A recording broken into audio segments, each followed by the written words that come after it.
आइए अब हम संक्रमण तत्वों के एक और महत्वपूर्ण गुण चुंबकीय गुणों के विषय में जानते हैं। जैसे कि आप जानते हैं, कोई भी चुंबकीय पदार्थ चुंबकीय क्षेत्र में दो प्रकार से व्यवहार प्रदर्शित करता है। एक तो वह चुंबकीय क्षेत्र जहाँ पर अप्लाई किया जाता है, यदि उसको वहाँ पर रखा जाए तो वह चुंबकीय क्षेत्र के द्वारा प्रतिकर्षित होता है, और दूसरा वह जो अनुप्रयुक्त चुंबकीय क्षेत्र है वहाँ पर रखे जाने पर वह आकर्षित होता है। जब पदार्थ चुंबकीय क्षेत्र में रखे जाने पर प्रतिकर्षित होता है तो ऐसे चुंबकीय पदार्थों को हम प्रतिचुंबकीय पदार्थ डायामैग्नेटिक सब्सटेंस कहते हैं। दूसरी ओर वे पदार्थ जो चुंबकीय क्षेत्र में रखे जाने पर आकर्षित होते हैं उन्हें हम अनुचुंबकीय पदार्थ या पैरामैग्नेटिक सब्सटेंस कहते हैं। और ये जो अनुचुंबकीय गुण हैं वह जब चरम पर आ जाता है, जब चुंबकीय क्षेत्र में रखे जाने पर कोई पदार्थ बहुत अधिक तीव्रता के साथ आकर्षित होता है, तो उस गुण को हम लौह चुंबकत्व कहते हैं, फेरोमैग्नेटिज्म कहते हैं। और ये गुण संक्रमण तत्व की कुछ धातुओं जैसे कि लोहा, आयरन, निकिल, कोबाल्ट, इसमें हमें देखने को मिलता है। अब हम देखें कि जो अधिकांश हमारी चुंबकीय संक्रमण धातुएं हैं वह अनुचुंबकीय व्यवहार प्रदर्शित करती हैं, और इसका कारण है इनमें के डी ऑर्बिटलों में उपस्थित अयुग्मित इलेक्ट्रॉनों की उपस्थिति। क्योंकि हम जानते हैं कि जो प्रत्येक एक इलेक्ट्रॉन एक मिनी चुंबक की भांति होता है और उसका अपना एक चुंबकीय आघूर्ण होता है। किसी भी इलेक्ट्रॉन का चुंबकीय आघूर्ण उनकी दो गतियों की वजह से उत्पन्न होता है। एक तो उसकी अपनी कक्ष पर स्वयं की गति, जिसे हम उसका चक्रण या स्पिन कहते हैं, और जिसके वजह से एक स्पिन एंगुलर मोमेंटम उत्पन्न होता है। और दूसरा होता है किसी इलेक्ट्रॉन का अपने कक्ष ऑर्बिट में उसकी गति की वजह से, जिसकी वजह से यहाँ पर ऑर्बिटल एंगुलर मोमेंटम उत्पन्न होता है। और इस वजह से प्रत्येक इलेक्ट्रॉन का अपना एक चुंबकीय आघूर्ण होता है। यहाँ पर हम देखें कि जो संक्रमण धातुएं होती हैं उनमें इलेक्ट्रॉन के कक्षीय जो चक्रण है या कक्षीय कोणीय संवेग है उसका इनके चुंबकीय आघूर्ण में कोई महत्व नहीं होता है, कोई योगदान नहीं होता है। और तो इस वजह से जो चुंबकीय आघूर्ण ये प्रदर्शित करते हैं या चुंबकीय गुण जो प्रदर्शित करते हैं वो केवल इलेक्ट्रॉनों के चक्रण की वजह से, जो अयुग्मित इलेक्ट्रॉन हैं उनके चक्रण की वजह से जो स्पिन एंगुलर मोमेंटम उत्पन्न होता है उसकी वजह से ये चुंबकीय व्यवहार प्रदर्शित करते हैं। और इस तरह से यदि हमें इस प्रकार इनके चुंबकीय गुण को मापना होता है या इनके चुंबकीय आघूर्ण का कैलकुलेशन करना होता है तो हम इसके लिए एक सूत्र अप्लाई करते हैं जिसे हम स्पिन ओनली, क्योंकि यहाँ पर केवल इलेक्ट्रॉन के स्पिन से अपने अक्ष पर घूर्णन की वजह से ये उत्पन्न हो रहा है, इसलिए हम यहाँ पर प्रचक्रण केवल मात्र जो सूत्र है उसके द्वारा हम इसे निकालते हैं। और ये सूत्र होता है म्यू, जिससे चुंबकीय आघूर्ण म्यू इज इक्वल टू यहाँ पर रूट n इंटू n+2, इस सूत्र के द्वारा हम इसे निकालते हैं। यहाँ पर जो म्यू है वह चुंबकीय आघूर्ण को दर्शा रहा है तथा जो n है वह अयुग्मित इलेक्ट्रॉनों की संख्या को दर्शाता है। और यहाँ पर हम देखें कि जो भी इसकी इकाई है, चुंबकीय आघूर्ण की जो इकाई है वह बोर मैग्नेटॉन होती है। तो इस तरह से यदि हमें किसी तत्व के में उपस्थित अयुग्मित इलेक्ट्रॉनों की संख्या पता हो तो हम इस सूत्र के द्वारा उसमें कितना चुंबकीय आघूर्ण पाया जाएगा इसका मान निकाल सकते हैं। इसके बाद हम देखते हैं कि जो प्रथम संक्रमण श्रेणी है उनमें किस प्रकार से चुंबकीय आघूर्ण की प्रवृत्तियां देखने को मिलती हैं। यहाँ पर आप देख रहे हैं ये प्रथम संक्रमण श्रेणी और उनमें उपस्थित इलेक्ट्रॉनों की संख्या तथा उनके चुंबकीय आघूर्ण के मान को दर्शाता है। यहाँ पर दोनों मान दिखाए गए हैं, परिकलित मान, और यहाँ पर जो प्रायोगिक रूप से मान है, प्रेक्षित मान भी यहाँ पर दर्शा रहे हैं। और हम देखेंगे कि इसमें बहुत ज़्यादा अंतर नहीं है। यहाँ पर हम देखें स्कैंडियम, स्कैंडियम जो जलीय विलयन में जब ये आयनिक अवस्था में होता है तो यह Sn2+ आयन बनाता है। और Sn2+ आयन जब ये है तो इसमें जो D है 3d0 विन्यास पाया जाता है, यानी कि इसमें एक भी इलेक्ट्रॉन या अयुग्मित इलेक्ट्रॉन उपस्थित नहीं है। और इस वजह से हम देखें कि इसके चुंबकीय आघूर्ण का मान भी 0 ही होता है। इसके बाद जलीय विलयन में हम देखें टिटेनियम, तो टिटेनियम 2 प्रकार की ऑक्सीकरण अवस्थाएं प्रदर्शित करता है, ये टिटेनियम 3+ और टिटेनियम 2+। तो जब हम टिटेनियम 3+ का इलेक्ट्रॉनिक विन्यास देखते हैं तो हम देखेंगे कि इसमें कि 3d1 इसके जो d ऑर्बिटल है उसमें एक इलेक्ट्रॉन अयुग्मित पाया जाता है। और इस एक अयुग्मित इलेक्ट्रॉन की वजह से इसमें चुंबकीय आघूर्ण देखा जाता है, जिसका मान काफ़ी कम 1.73 बोर मैग्नेट्रॉन होता है। इसके बाद इसकी जो दूसरी ऑक्सीकृत अवस्था है यानी कि टिटेनियम 2+, इसमें हम देखें कि इसके पास 3d2 इलेक्ट्रॉन होते हैं और 2 इलेक्ट्रॉन अयुग्मित अवस्था में उपस्थित हैं। इसकी वजह से इसके चुंबकीय आघूर्ण का मान कुछ ज़्यादा हो जाता है और यह 2.84 बोर मैग्नेट्रॉन के लगभग होता है। इसी तरह से हम आगे बढ़ते जाएं, वेनेडियम 2+ में देखें तो उसमें 3 अयुग्मित इलेक्ट्रॉन है, इसलिए उसके चुंबकीय आघूर्ण का मान आप देख सकते हैं यह 3.87 के लगभग हो गया है। इसी तरह से हम क्रोमियम में देखें तो इसमें 4 अयुग्मित इलेक्ट्रॉन होते हैं। इसके बाद हम देखें जो आप देख सकते हैं कि क्रोमियम का जो बोर इसमें चुंबकीय आघूर्ण का मान है ये 4.90 बोर मैग्नेट्रॉन है। इसके बाद देखें कि मैग्नीज 2+ आयन जब बनाता है तो इस अवस्था में इसके पास सर्वाधिक 5 अयुग्मित इलेक्ट्रॉन होते हैं और इस वजह से हम देखें कि श्रेणी में सबसे अधिक जो चुंबकीय आघूर्ण है वह मैग्नीज का ही दिखाई देता है और यह होता है 5.92 बोर मैग्नेट्रॉन के लगभग। इसके बाद हम देखें क्योंकि मैग्नीज के बाद फिर इलेक्ट्रॉनों की d ऑर्बिटल्स में पेयरिंग होनी शुरू हो जाती है और इसलिए अयुग्मित इलेक्ट्रॉनों की संख्या क्रमशः कम होती जाती है और इसी तरह जो चुंबकीय आघूर्ण का मान है वह भी क्रमशः कम होता जाता है। आयरन के लिए इसका मान, क्योंकि इसमें 4 ही इलेक्ट्रॉन अयुग्मित बचते हैं, इसलिए 4.90 हो जाता है। कोबाल्ट के लिए 3.87 है, निकेल के लिए ये 2.84 हो जाता है। फिर इसके बाद कॉपर में हम देखें तो इसमें सिर्फ एक अयुग्मित इलेक्ट्रॉन होती है, वो भी इसकी Cu2+ अवस्था में, तो यहाँ पर ये 1.73 हो जाता है। जबकि Zn2+ में जैसे कि आप जानते हैं इसमें 3d10 विन्यास होता है और इसमें एक भी अयुग्मित इलेक्ट्रॉन नहीं होता है, इस वजह से इसके चुंबकीय आघूर्ण का मान 0 होता है। तो इस तरह से स्पष्ट है कि यहाँ पर जो चुंबकीय आघूर्ण का मान है तत्वों के जलीय विलयन में इनके आयनों का जो चुंबकीय गुण है वह इनमें उपस्थित अयुग्मित इलेक्ट्रॉनों तथा उसके चक्रण की वजह से उत्पन्न होता है। इस तरह से यदि हमें चुंबकीय किसी भी तत्व में अयुग्मित इलेक्ट्रॉनों की संख्या पता हो तो हम उसके चुंबकीय आघूर्ण की गणना सूत्र के द्वारा कर सकते हैं। जैसे यहाँ पर हम एक प्रश्न लेते हैं, दिया गया है परमाणु क्रमांक 25 वाले एक द्विसंयोजिक आयन है ना, यहाँ पर परमाणु क्रमांक बता दिया गया है तथा उसका ऑक्सीकृत अवस्था बता रहा है कि यह द्विसंयोजी आयन है, इसके चुंबकीय आघूर्ण की गणना करनी है आपको। तो हम जानते हैं कि जब किसी भी तत्व का परमाणु क्रमांक यदि 25 है तो उसका इलेक्ट्रॉनिक विन्यास जब होगा तो उसमें हम देखेंगे कि D में 5 इलेक्ट्रॉन होंगे, प्रत्येक में एक इलेक्ट्रॉन होगा और S में 2 इलेक्ट्रॉन होंगे। और जब यह, क्योंकि इसमें द्विसंयोजी बताया गया है, इसका मतलब है कि इसके 2 इलेक्ट्रॉन बाहर निकलेंगे, यानी कि ये M2+ ऑक्सीकृत अवस्था में होगा। और इस स्थिति में ये जो S के 2 इलेक्ट्रॉन हैं 4s के 2 इलेक्ट्रॉन बाहर निकल जाएंगे और इस तरह से जो इसका विन्यास हो जाएगा वो होगा 3d5। तो इस तरह से अब हम देखें कि यहाँ पर अयुग्मित इलेक्ट्रॉनों की संख्या 5 है और इसे हम सूत्र में अप्लाई कर देते हैं। तो यहाँ पर चुंबकीय आघूर्ण μ = n की जगह हम 5 रखते हैं, फिर ब्रैकेट के अंदर n+2, यहाँ पर भी 5+2 हम रखते हैं।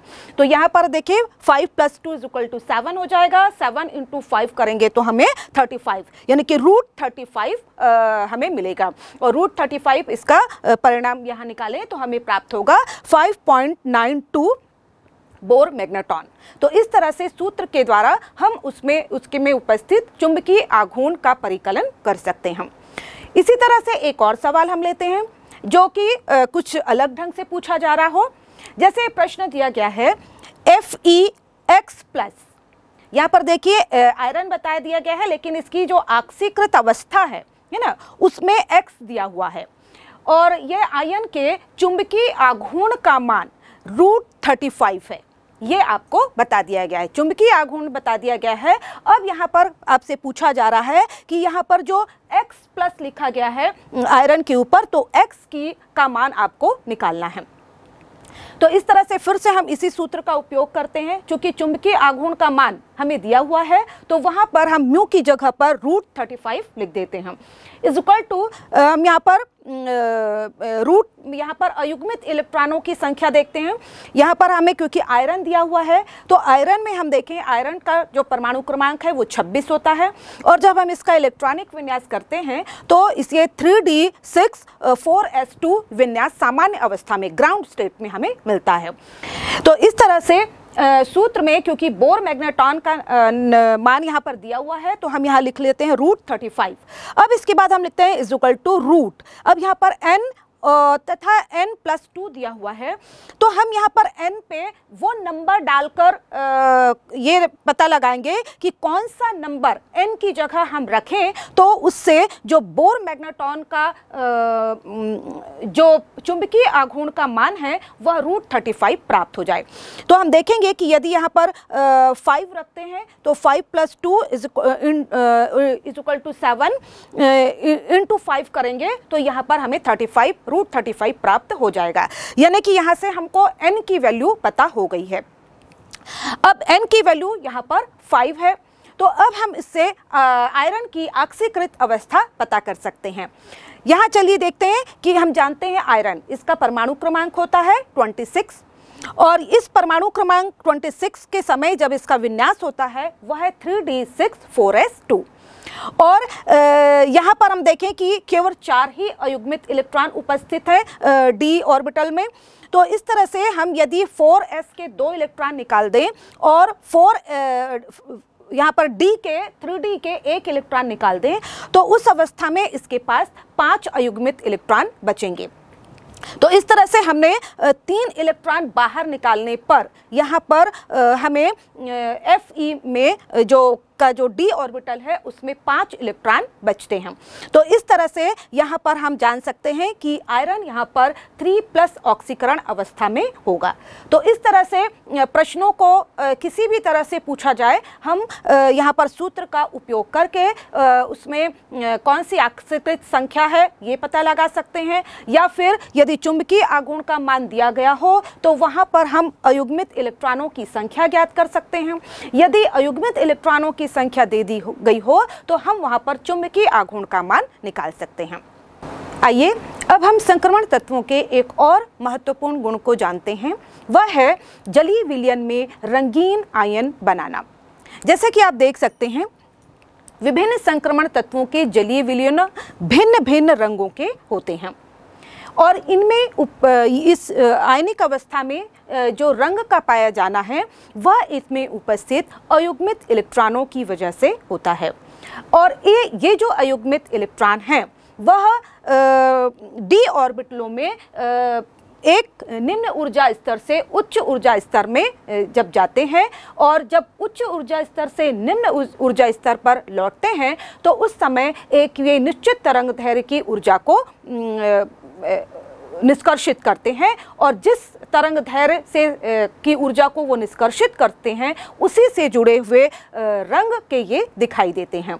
और इस जो प्रक्रिया है इस प्रक्रिया को कहा जाता है डी ट्रांजिशन, डी संक्रमण।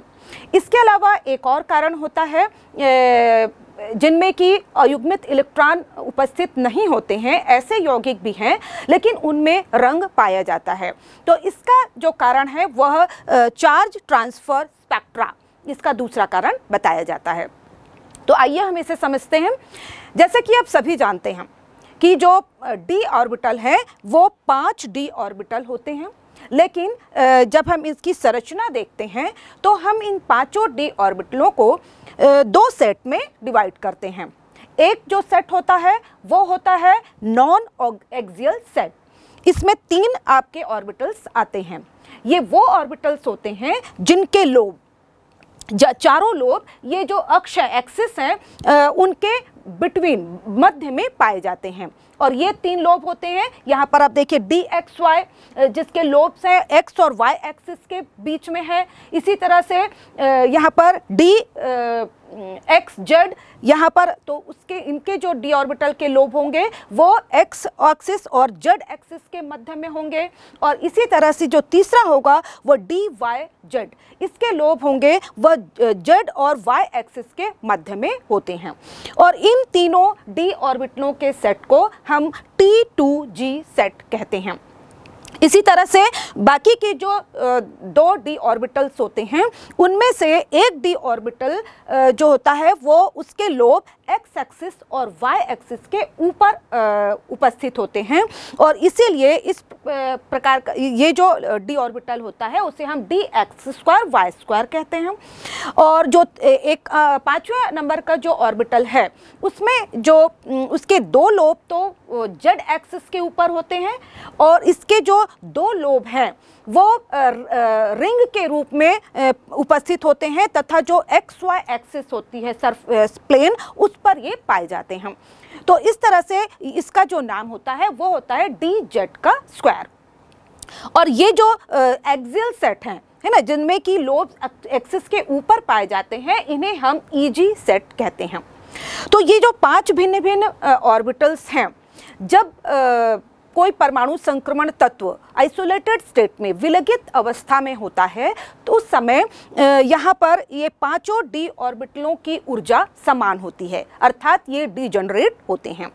लेकिन जब ये संक्रमण तत्व संकुल का निर्माण करते हैं, यौगिक का निर्माण करते हैं, कॉम्प्लेक्स कंपाउंड का निर्माण करते हैं, उस समय भिन्न भिन्न प्रकार के लिगेंड्स के प्रभाव की वजह से इनके 5 जो d ऑर्बिटल्स हैं इनकी ऊर्जा में परिवर्तन हो जाता है। इनमें से कुछ की ऊर्जा कभी तो T2G सेट की ऊर्जा जो सामान्य ऊर्जा है, जो औसत ऊर्जा है जिसे हम बेरी सेंटर कहते हैं, उससे अधिक हो जाती है। और कभी जो EG सेट है उसकी ऊर्जा कम हो जाती है, या कभी ऐसा होता है कि EG सेट की ऊर्जा अधिक हो जाती है और T2G सेट की ऊर्जा कम हो जाती है। और इस स्थिति में जब हम इस जलीय विलयन में ऐसे आयनों को जो कि जिनके जो d ऑर्बिटल है वो 2 भागों में विपाटित हो गए हैं, ऊर्जा के 2 स्तरों में बट गए हैं, तो वहाँ पर यदि निम्न ऊर्जा स्तर पर कोई अयुग्मित इलेक्ट्रॉन उपस्थित होता है, तो इस स्थिति में जब इस पर कोई लाइट डाली जाती है, प्रकाश डाला जाता है, तो वो उस प्रकाश से किसी एक निश्चित तरंगदैर्घ्य की ऊर्जा को अवशोषित कर लेते हैं। अब जब ये ऊर्जा को अवशोषित कर लेते हैं तो उनकी ऊर्जा ज़्यादा हो जाती है और इस वजह से अब ये अपने निम्न स्तर पर नहीं रह पाते और ये कूदकर जंप करके उच्च ऊर्जा स्तर पर चले जाते हैं। लेकिन ये वहाँ पर अस्थायी होते हैं और बहुत ही कम समय 10⁻8 सेकंड तक ही वहाँ पर रुकते हैं और पुनः वापस ये अपने निम्न ऊर्जा स्तर पर आते हैं। लेकिन जब निम्न ऊर्जा स्तर पर आते हैं तो उस समय उसी अनुपात में ऊर्जा को वो निष्कासित करते हैं और इसके लिए वो एक निश्चित तरंगदैर्घ्य की ऊर्जा को निष्कासित करते हैं। और हम जानते हैं प्रत्येक तरंगदैर्घ्य जो है कि विकिरणें हैं उससे एक रंग जुड़ा हुआ होता है। तो ये जिस तरंगदैर्घ्य के समान ऊष्मा को निष्कर्षित करते हैं उसी तरंग से जुड़े हुए रंग को ये प्रदर्शित करते हैं। और जो आयन है, जलीय विलयन है, आयन का जलीय विलयन हमें उस रंग का दिखाई देता है। और ये हम देखेंगे कि ये जो निष्कर्षित जो प्रकाश का रंग होता है वह अवशोषित प्रकाश के रंग का पूरक ही होता है। इसे हम यहाँ पर कॉम्प्लीमेंट्री कलर साइकिल के द्वारा इसे हम जान सकते हैं। जैसे कि आप यहाँ पर देख रहे हैं यहाँ पर आप देख सकते हैं ये कॉम्प्लीमेंट्री कलर व्हील, जिसे CCC भी कहते हैं, दिख रहा है। इससे देखकर हम समझ सकते हैं कि यदि कोई आयन यहाँ पर रेड कलर को एब्जॉर्ब करेगा, अवशोषित करेगा, तो वह ग्रीन कलर का दिखाई देगा, क्योंकि जब वो रेड कलर से संबंधित तरंगदैर्घ्य की विकिरणों को अवशोषित करेगा तो वो जब उच्च ऊर्जा स्तर से निम्न स्तर पर आता है तो वह ग्रीन हरे रंग से संबंधित जो तरंगदैर्घ्य है उतनी ऊर्जा को वो उत्सर्जित करता है। तो इस तरह से हम देखें, यदि वो वायलेट कलर को एब्जॉर्ब करता है तो वो येलो कलर का दिखाई देगा, यदि वो ब्लू कलर को एब्जॉर्ब करता है तो वह ऑरेंज कलर का दिखाई देगा। तो इस तरह से हम जो चार्ज यहाँ पर हम देखें कि डी ट्रांजिशन के द्वारा हम इनके जो आयन है जलीय विलयन में इनके कलर को प्रदर्शित करने को समझ सकते हैं। इसके अलावा यहाँ पर हम समझ सकते हैं कि यहाँ पर जो रंग प्रदर्शित कर रहे हैं इसके लिए भी अयुग्मित इलेक्ट्रॉनों का होना अति आवश्यक है।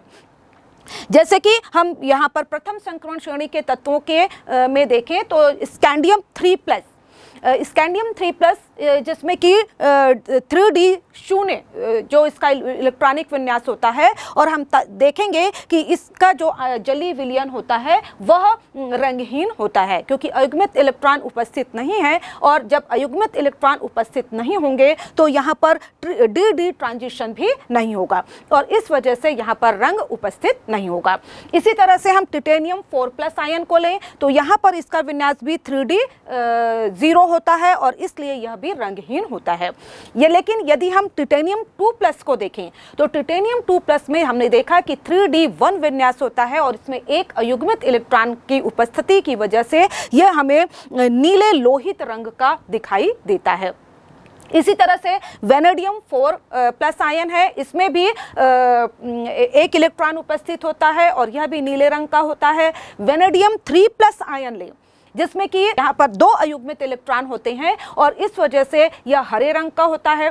इसी तरह से वेनेडियम 3+ आयन, यहाँ पर वेनेडियम 2+ आयन हम लें तो यहाँ पर 3 अयुग्मित इलेक्ट्रॉन होते हैं, और यह यहाँ पर बैगनी रंग का होता है। तो यहाँ पर हम एक चीज़ और देख रहे हैं कि जो वेनेडियम 2+ आयन है, यहाँ पर हम देख रहे हैं कि जो वेनेडियम 3+ आयन है उसमें 2 अयुग्मित इलेक्ट्रॉन है और इसका रंग हरा है, जबकि वेनेडियम 2+ आयन जिसमें कि 3 अयुग्मित इलेक्ट्रॉन है उसका रंग बैगनी है।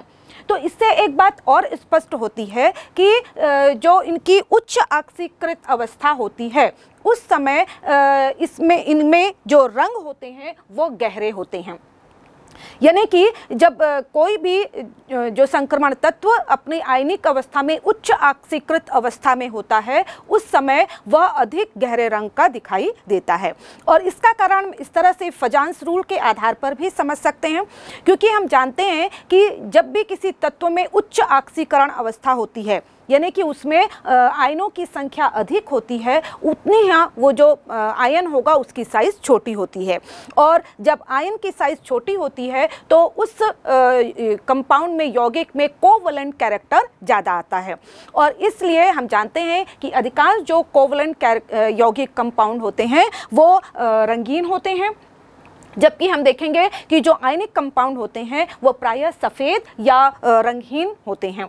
तो इस तरह से भी हम इनके जो एक ही तत्व की भिन्न भिन्न ऑक्सीकरण अवस्थाओं में इनके जो भिन्न भिन्न रंग दिखाई दे रहे हैं उसे भी हम समझ सकते हैं, जिनकी निम्न ऑक्सीकरण अवस्था में ये हल्का रंग प्रदर्शित करते हैं, जबकि उच्च ऑक्सीकरण अवस्था में ये गहरा रंग प्रदर्शित करते हैं।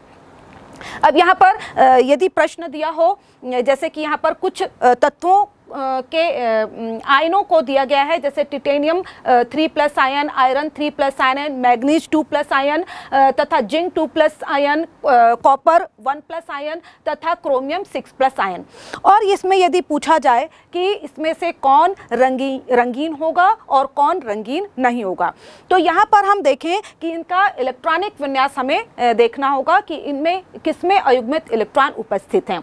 तो यहाँ पर हम देखें टिटेनियम 3+ आयन में 1 अयुग्मित इलेक्ट्रॉन होता है, आयरन 3+ आयन में 5 अयुग्मित इलेक्ट्रॉन होते हैं, मैग्नीज 2+ आयन में यहाँ पर हम देखें 5 अयुग्मित इलेक्ट्रॉन होते हैं। लेकिन तो ये जो सभी हैं वास्तव में प्रायोगिक तौर पर हम देखें तो ये रंगीन दिखाई देते हैं। और यहाँ पर हम देखें कि जिंक 2+ आयन, इसमें 3d10 विन्यास होता है, जबकि कॉपर 1+ में यहाँ पर भी 3d10 विन्यास होता है, तथा क्रोमियम 6+ यहाँ पर भी 3d10 विन्यास होता है। तो यहाँ पर हम देखें कि अयुग्मित इलेक्ट्रॉन उपस्थित नहीं है, वो रंगहीन होते हैं।